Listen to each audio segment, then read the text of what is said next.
नमस्कार दोस्तों, मेरा नाम है मनीष कुमार सिंह और आप देख रहे हैं 4 PM महाराष्ट्र।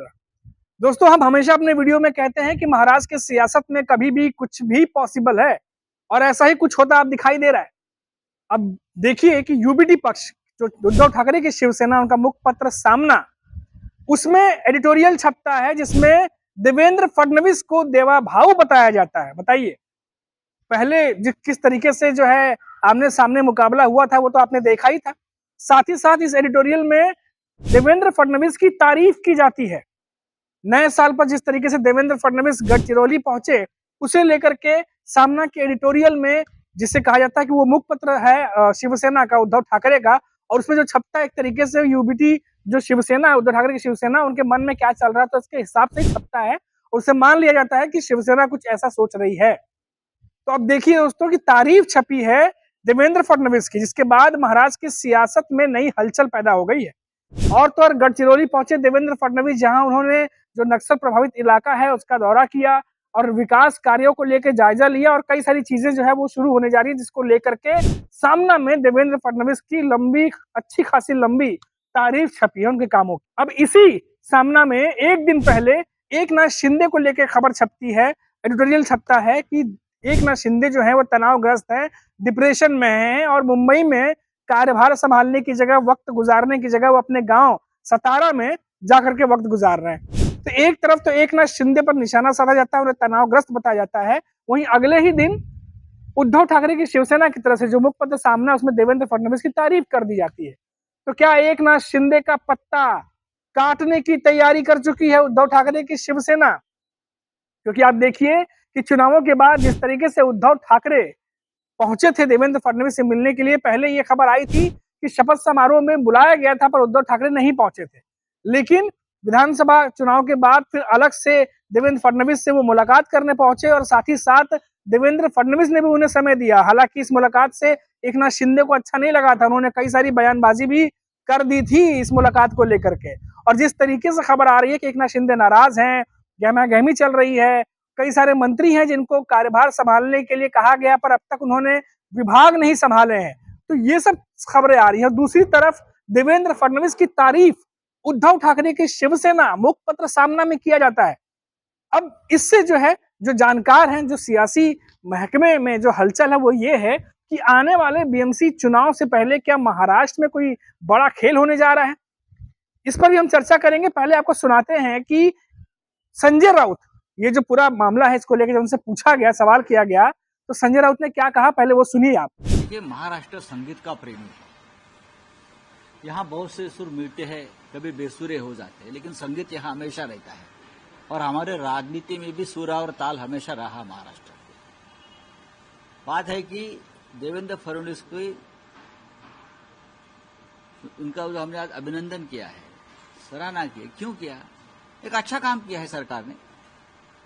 जरूर हम अपोजिशन में बैठे हैं, लेकिन हमारी महाराष्ट्र से नाता है, राज्य हमारा है और इस राज्य में गढ़चिरौली जैसे जिले में जो नक्सलवाद है, वो नक्सलवादी अगर आत्मसमर्पण करते हैं और संविधान का मार्ग अपनाते हैं मुख्यमंत्री के सामने, तो उनका हम स्वागत करेंगे। दूसरी बात ऐसी है, गढ़चिरौली में जो बेरोजगारी है, गरीबी है, वो दूर करके वहां देवेंद्र फडणवीस स्टील सिटी बनाना चाहते हैं, पोलाद सिटी, जमशेदपुर में जो पोलाद सिटी है उस तरह से, तो उससे महाराष्ट्र की जो प्रतिष्ठा है वो बढ़ेगी, लोगों को रोजगार मिलेगा, लोगों को काम मिलेगा, तो उसका स्वागत तो करना चाहिए।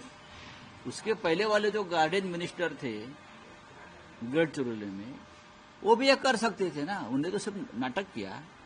वहां की जो माइनिंग की जो बड़े बड़े उद्योग है उनसे फिरौती वसूल की, पैसा जमा किया, अपने एजेंट वहां अपॉइंट किए पैसा जमा करने के लिए, तो नक्सलवाद बढ़ गया, ज्यादा ही बढ़ गया। अगर राज्य के मुख्यमंत्री ने कंट्रोल लिया है गढ़चिरौली का, तो जरूर हम उनका स्वागत करेंगे। लेकिन राउत साहब, जो शिवसेना बीजेपी के बीच निर्माण हुई कटुता को मिटाने का ये प्रयास हो रहा है क्या? क्योंकि देखिए, हमारे राजनीतिक भी मुलाकात की थी और शुभकामनाएं दी थी फडणवीस जी को मुख्यमंत्री बनने के बाद, और अब ये सामना मुखपत्र में उनकी सराहना हो सामना रही है। एक अखबार है, शिवसेना का मुखपत्र जरूर है, लेकिन सामना की एक परंपरा रही है, चाहे घोर विरोधी हो, उसने देश के लिए और राज्य के लिए और समाज के लिए अगर कोई अच्छा काम किया है तो जरूर सामना उसकी सराहना करता है, उसका अभिनंदन करता है,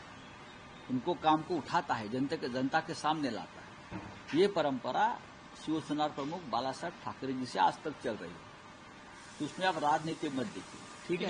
लेकिन राउत साहब, कुछ दिनों पहले जो फडणवीस महाराष्ट्र के खलनायक थे, वो आज सामना में महाराष्ट्र के देवा भाऊ हो गए। देखिए, अगर देवेंद्र फडणवीस के साथ हमने बहुत साल काम भी किया है, आपको मालूम होगा, हम एक साथ काम किया है, वो रिश्ते तो कायम रहते हैं।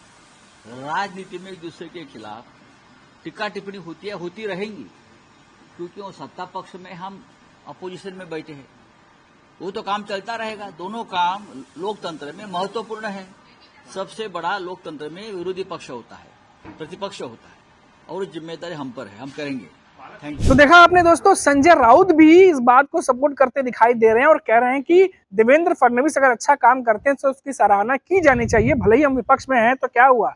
तो बदले बदले से सुर इन दिनों उद्धव ठाकरे की शिवसेना के नजर आ रहे हैं, और साथ ही साथ सामना, जो आम तौर पर सत्ताधारी जो दल है उस पर हमला करने के लिए जाना जाता है, जो मुखपत्र सामना, उसमें देवेंद्र फडणवीस की तारीफ छपती है। एक दिन पहले की मैंने आपको बात बताई थी कि जब एकनाथ शिंदे के बारे में कहा गया कि डिप्रेशन में है, तनावग्रस्त हैं, मुंबई में समय गुजारने की जगह, कार्यभार संभालने की जगह सतारा में समय गुजार रहे हैं, उसी में ये भी कहा गया कि जो अजीत पवार हैं उनके पांचों उंगली घी में है, उन्हें वो सब कुछ मिला जो वो चाहते थे। सत्ता में दोबारा आए, सत्ता में आने के बाद जिस तरीके से उनको साथ में रखा गया, जिस तरीके से उनको सारी चीजें मिल रही हैं, उनके लिए तो बहुत ही फायदे का सौदा रहा। लेकिन एकनाथ शिंदे जो है, इनडायरेक्टली अगर देखा जाए तो जो बातें कही जा रही है उसका मतलब ये भी है कि एकनाथ शिंदे कहीं ना कहीं दरकिनार कर दिए गए। तो निशाना एकनाथ शिंदे पर था, और अजीत पवार को लेकर के तंज कसा गया एकनाथ शिंदे पर, और अब देवेंद्र फडणवीस की तारीफ माना जा रहा है कि आने वाले महाराज की सियासत में कोई नया मोड़ क्या ये बात ले लेगी।